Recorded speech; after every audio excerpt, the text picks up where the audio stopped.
네, 오늘은 엘리에서 하나님이 도우신다라는 제목을 함께 하나님의 말씀을 나누도록 하겠습니다. 어떻게 일주일 잘 보내셨죠? 오늘은 특별히 이게 유펜 학생들이 한국에 갔다가 많이 돌아왔어요. 돌아와서 이렇게 예배까지 참석하신 귀한 학생들도 정말로 환영합니다. 오늘 하나님의 말씀 보는데요. 엘리에셀, 하나님이 도우신다라는 말씀으로 출애굽기 강해 14번째 강해를 하도록 하겠습니다. 여기 오신 분들은 대부분 이민으로 오신 분들도 계시고 유학으로 오신 분들도 계시고 또한 주재원으로 오신 분들도 계시고 또한 여기서 태어나신 분도 있습니다. 그리고 오늘 새롭게 오신 자매는 한 6주 정도 이곳에서 머물게 될 것입니다. 사람마다 또한 각 이게 앉아 계신 분들이 다 다른 이유로 이곳에 앉아 계실 겁니다. 저희 가정 같은 경우는 비행기에 모두가 다 짐을 싸고 6명이 다 타고 왔습니다. 그래서 모든 가족이 넘어오는 경우도 있고요. 혹은 남편만 먼저 넘어와서 다 세팅해놓고 그 다음에 6개월, 1년 이후에 가정을 맞이하는 경우도 있습니다. 그리고 또 제가 아는 목사님은 이곳에서 2년 동안 빨리 공부만 마치고 결혼했는데 아기와 아내는 한국에서 일을 하고 2년 정도 빠르게 공부를 마치고 나서 한국으로 돌아가신 분도 계십니다. 그리고 대부분의 학생들은 한국에서 열심히 돈을 벌어서 학생들 유학으로 이곳을 미국으로 보내는 경우도 있죠. 저마다 다 사연이 다르고 이유가 다르지만 이곳에 함께 모여서 우리가 함께 예배하고 있습니다. 그런데 다 다르지만 공통적인 부분이 있습니다. 뭐죠? 미국에 오면 한 1년 혹은 2년은 매우 어떤 거죠? 외롭고 힘들어요. 가족이랑 같이 와도 외로운 건 있죠. 그죠? 이게 참 신기해요. 가족이랑 같이 와도 고독한 것도 있죠. 무언가 집에 갔는데 집에 또 가고 싶은 느낌은 계속되지 않나요? 그리고 학생 혼자 왔지만 자유로울 것 같지만 여전히 외롭고 고독한 것은 있지 않나요? 혹은 여기서 태어났지만 여전히 무언가 채워지지 않은 어떠한 갈급함을 경험하고 계시지 않나요? 오늘 본문을 읽으면서 이게 모세의 가정에도 말 못한 어떠한 이벤트가 있더라고요. 어떠한 내용이 들어있더라고요. 모세는 자기가 창세기, 출애굽기, 레위기, 민수기, 신명기까지 다 썼는데 자기 가족 이야기는 많이 하지 않습니다. 그런데 출애굽기 4장에서 본인이 가정이 어떻게 애굽에 왔는지를 한 문장으로 적긴 해요. 4장. 뭐라고 했냐면요. 애굽과 그러니까 아내와 아이들을 어디에 태워서? 비행기에 태워서. 아니죠. 나귀에 태워서 어디로 온 거예요? 애굽으로 왔다라는 표현을 출애굽기 4장에 딱 한 번 기술을 합니다. 그리고 가정에 대해서 아무 이야기 안 하다가 오늘 처음으로 그 가정에 대해서 다시 한번 언급을 한 거예요. 그렇다면 그 가족들은 어떠한 삶을 살았는지 우리가 한 번은 알아볼 필요가 있습니다. 모세는 결혼하고 오랫동안 나름대로 행복한 시절을 보냈습니다. 여러분들 혹시 소확행이라는 단어 아시나요? 소확행. 소확행 오래된 표현인데 어떤 거죠? 소확행. 뭐 줄임말이에요.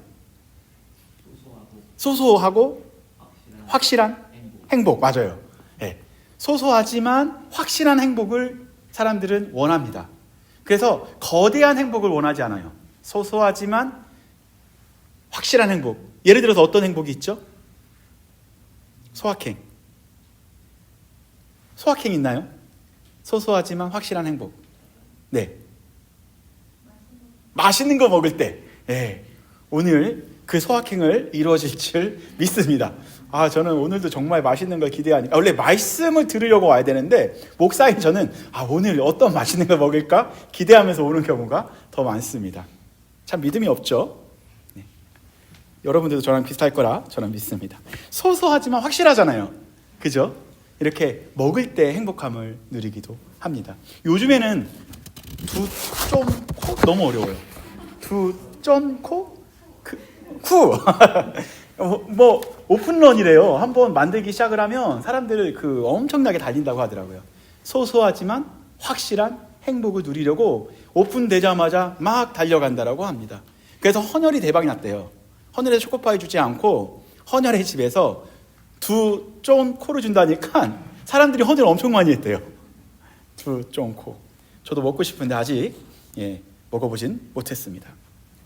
모세도 이렇게 아름답고 행복한 가정과 어디에서 애굽으로 다 같이 넘어왔어요. 넘어왔는데 어느 날 그 가정에 하나님께서 그 가정이 송두리째 흔들리는 경험을 한번 하게 됩니다. 뭐냐면 갑자기 어느 날 그 광야에 하나님께서 찾아오셔서 모세를 부르세요. 뭐라고 부르시죠? 너는 이스라엘 백성들, 노예인, 종인 이스라엘 백성들을 구원하라. 누구 앞에 가라? 바로 앞에 가라. 라는 그러한 소명을 주십니다. 그래서 그는 하나님의 말씀을 듣고 강력한 소명을 받고 누구 앞에 선 거예요? 바로 앞에 선 거예요. 바로 앞에 서서 싸웠잖아요. 우리가 출애굽기 강의 1강부터 지금까지 계속 봤던 게 그 내용이에요. 그래서 10가지 재앙을 통해서 드디어 이스라엘 백성 몇 명? 장정만 60만 명. 그리고 어린아이까지 포함하면 약 몇만 명? 200만 명. 필라델피아 도시 인구가 200만 명 정도가 돼요. 그러니까 이 인원을 다 누가? 모세 한 명이 다 그 사람들을 구출하려는 거대한 소명을 받게 됩니다. 그래서 날마다 바로는 누구와 씨름했냐면요, 하나님과 씨름했어요. 또 누구와 싸웠죠? 바로와 싸웠어요. 애굽 군대와 싸웠어요. 날마다 싸우다 보니까 그 모세는 가정을 책임질 수 있었을까요? 어마어마한 거대하고 정말 훌륭한 일을 모세는 감당했겠지만 과연 그의 가정은 어떠했을까요? 출애굽기 4장에 보니까 나귀를 타고 가족들과 애굽에 도착을 한 거죠. 그런데 오늘 본문을 잘 보니까요, 지금까지 가족 이야기 한 번도 안 나오다가 그 모세의 여정을 볼까요? 10가지 재앙이 끝나고 어디로 온 거예요? 이젠 구출을 한 거예요. 그래서 이스라엘 백성들 200만 명을 데리고 그 애굽 땅에서 나왔죠. 나오자마자 그들이 제일 먼저 맞이한 곳이 어디였었죠? 홍해였었죠. 아, 드디어 구원받았다. 드디어 우리가 약속의 땅으로 가구나. 기대감을 갖고 나왔는데 제일 먼저 맞이했었던 것은 가나안 땅이 아니었고 홍해 바다가 그들 눈앞에 있었다라는 거죠. 건널 수도 없었어요. 그런데 잘못된 소식 하나 듣죠. 그 뉴스가 들립니다. 뭐냐면 애굽 군대가 특수부대와 함께 이스라엘 백성들을 죽이기 위하여 마병과 군대를 데리고 우리를 쫓아오고 있습니다라는 소식을 듣게 된 거죠.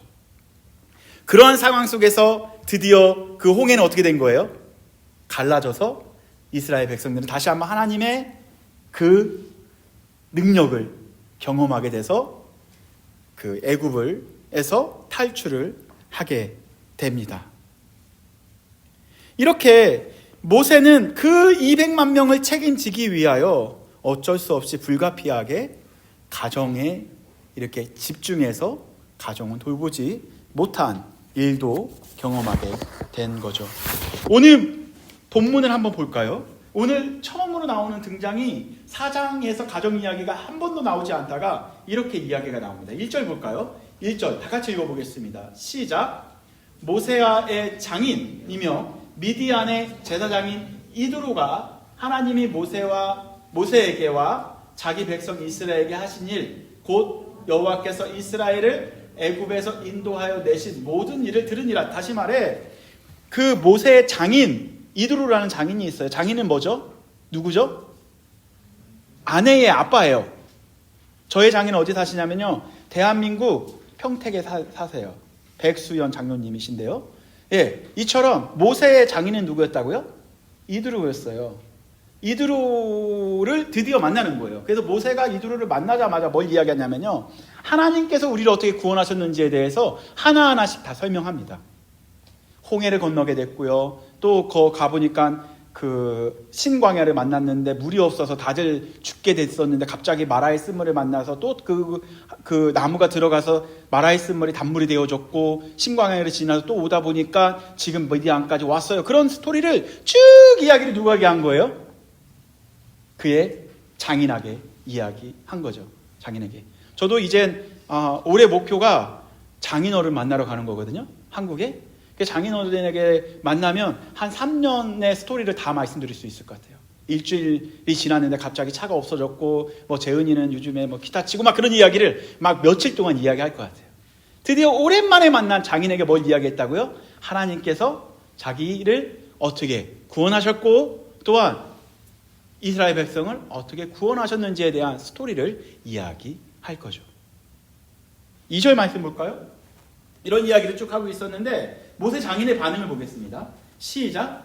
모세 장인 이드로가 모세가 돌려보냈던 이 단어가 중요한 거예요. 뭐라고요? 모세가 어떻게 했던? 돌려보냈던. 슬프지 않아요? 저는 이거 보고 굉장히 슬펐어요.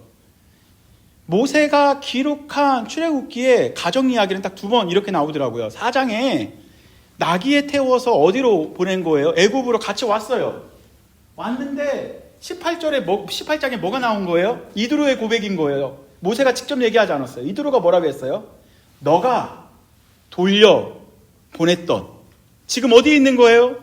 미디안 광야에 있었어요. 원래 미디안 광야에서 행복하게 살고 있었는데 이 가족들과 함께 이민 간 거죠. 어디로? 애굽으로 이민 갔어요. 그런데 하나님의 부르심을 받고 이 가정을 어떻게 한 거예요? 돌려보낸 거죠. 어디로 돌려보낸 거예요? 쉽게 말해서 한국으로 돌려보낸 거예요. 장인님 집인 미디안 광야로 돌려보내게 된 겁니다. 모세의 입장, 아니 자녀의 입장에서 한번 볼까요? 아무리 하나님의 일을 열심히 한다고 한들 가정을 돌보지 않는 그 모세가 과연 위대한 아버지가 될 수 있을까요? 오랜만에 이 가정은 상봉을 합니다. 어디에서? 이 미디안 광야 장인의 집에서 아들 2명과 아내와 남편이 오랜만에 만남을 갖게 된 거죠. 그 첫째 아이 이름이 뭐예요? 따라해 볼까요? 게르솜. 뭐라고요? 발음 잘해야 돼요. 뭐라고요? 게르솜이에요. 또 아들의 한 명의 이름은 뭐예요? 엘리에셀이라는 뜻을 갖고 있습니다. 그 이름이 참으로 모세의 스토리를 대변해주고 이스라엘 백성의 스토리를 대변해주며 우리의 삶을 대변해주는 이름이에요. 게르솜은 어떠한 의미를 갖고 있을까요? 게르솜. 한번 3절 말씀 볼까요? 3절 말씀. 다 같이 읽어보겠습니다. 시작. 그의 2 아들을 데리고 왔으니 그 하나의 이름은 뭐래요? 게르솜이라. 게르솜의 뜻이 그 다음에 나옵니다. 시작. 이는 모세가 이르기를 내가 이방에서 나그네가 되었다 하미요. 그의 이름이 뭐래요? 그의 아들 이름이 게르솜이에요. 이 게르솜이라는 것을 한국어로 번역하면 따라해볼까요? 나그네예요. 나그네. 모세의 삶이 나그네였고요. 이스라엘 백성의 삶이 나그네였고요. 모세의 가정의 삶이 나그네와 같은 삶이었습니다. 어디에서? 이방 땅에서. 우리가 미국에 왔지만 최소 1, 2년은 참 어렵지 않나요? 나그네의 삶을 살 수밖에 없습니다. 우리가 열심히 공부해서 대학에 가면 어느 정도 성공할 것 같죠.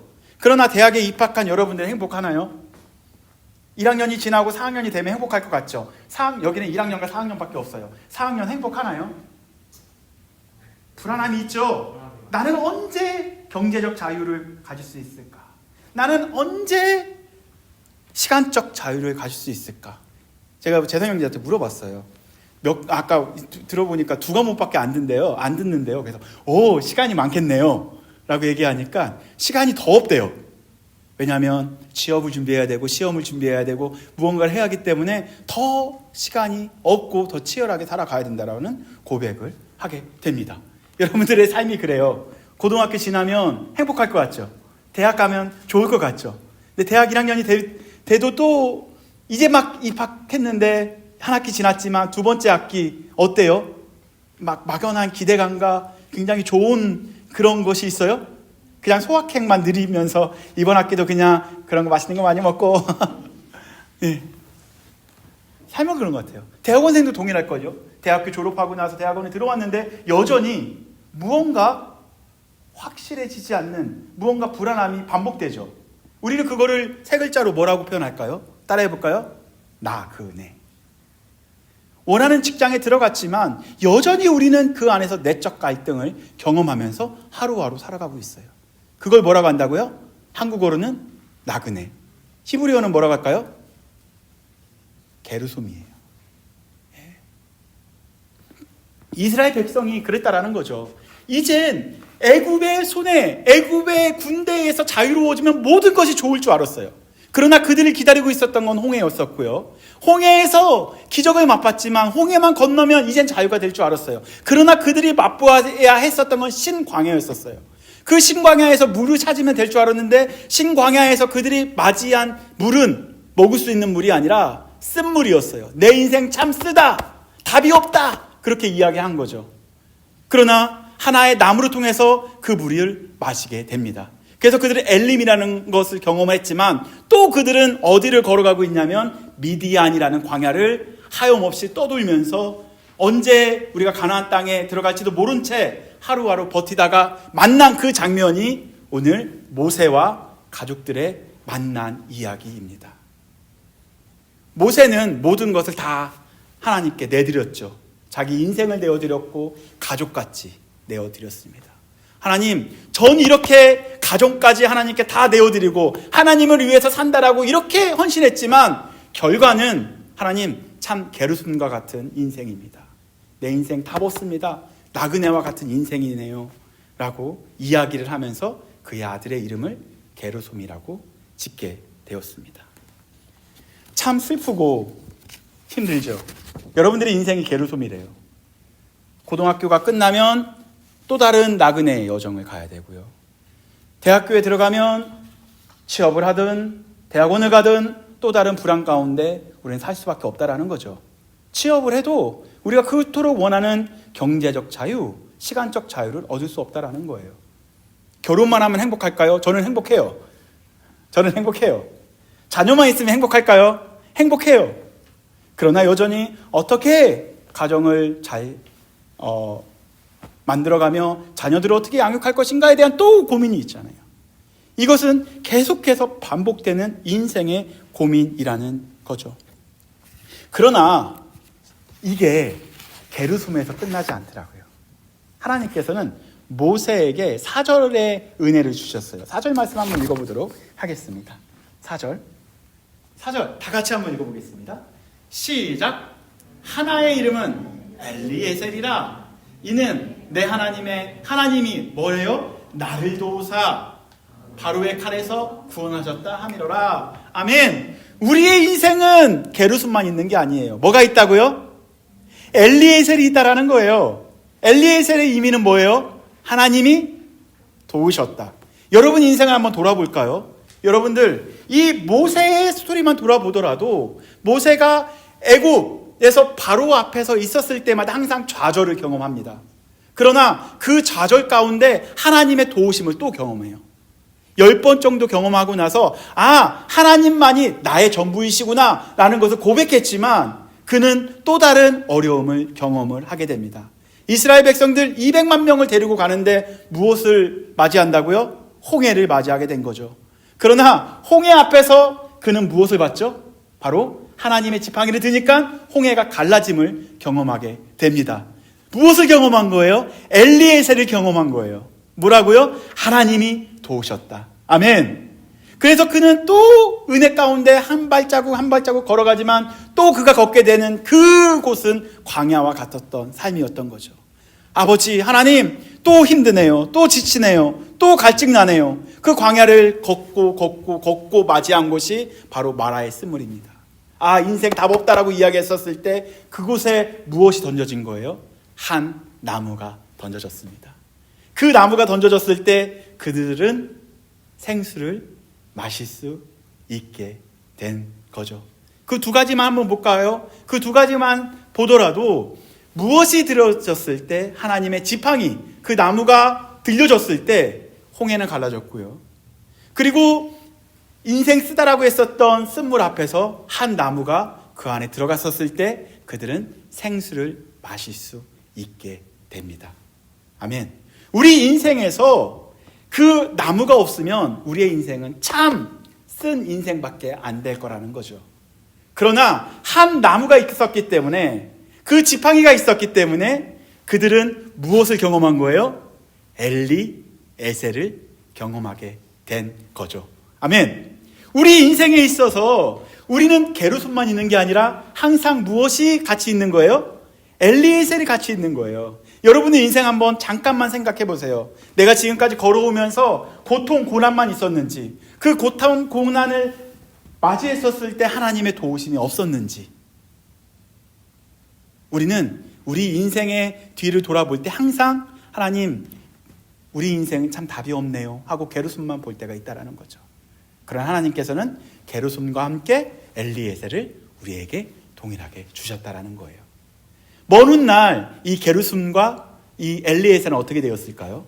바로 하나님의 그 성전을 아름답게 지키고 하나님께 예배하는 레위 지파의 지파장이 됩니다.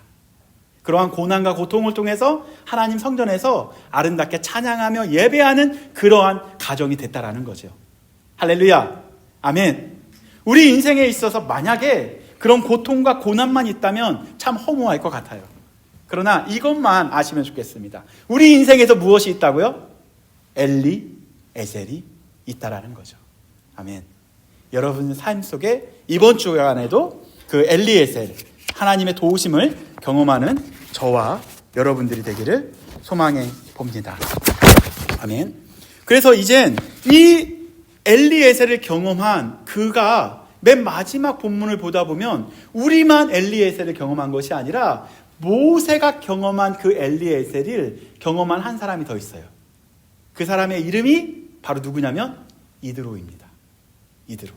모세의 장인이 모세를 통하여 모세의 가정을 통해서 하나님의 영광을 보게 됐고요.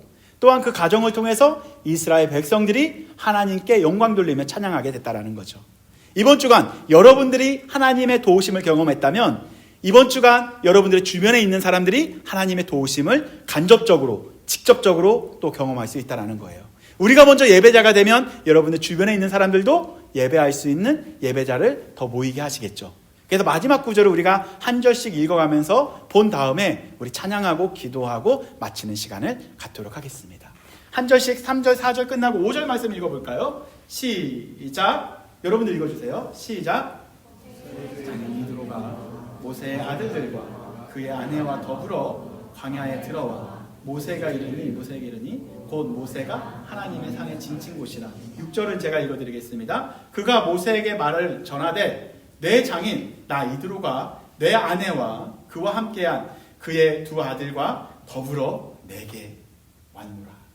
모세의 입장에서는 보낸 거지만 그 이드로의 입장에서는 하나님을 볼 수 있는 그러한 경험의 시간이 됩니다. 7절 보도록 하겠습니다. 여러분들이 읽어주세요. 시작.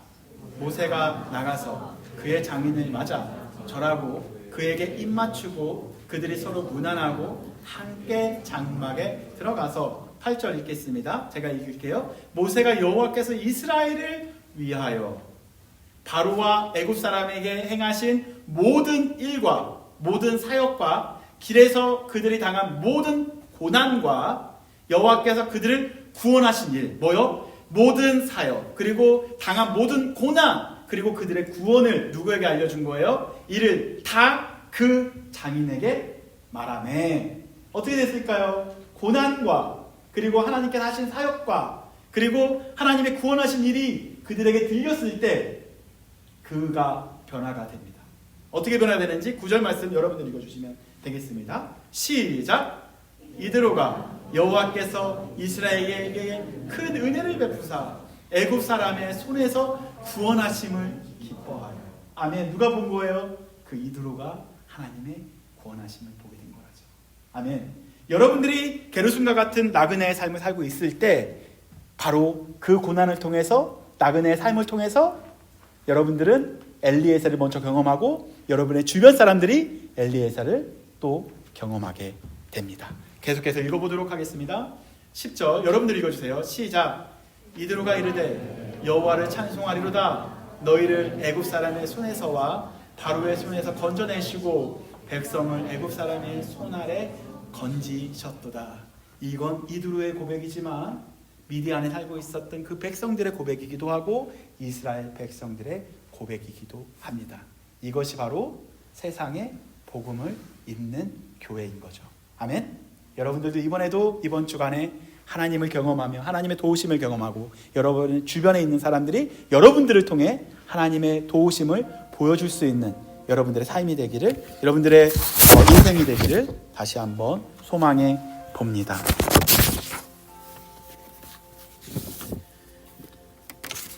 인생에 있어서 제일 복된 것은 구원입니다. 이 구원이라는 것은 과거 시제가 아닙니다. 구원은 과거 시제도 있는데 현재 시제도 있고요, 미래 시제도 있어요.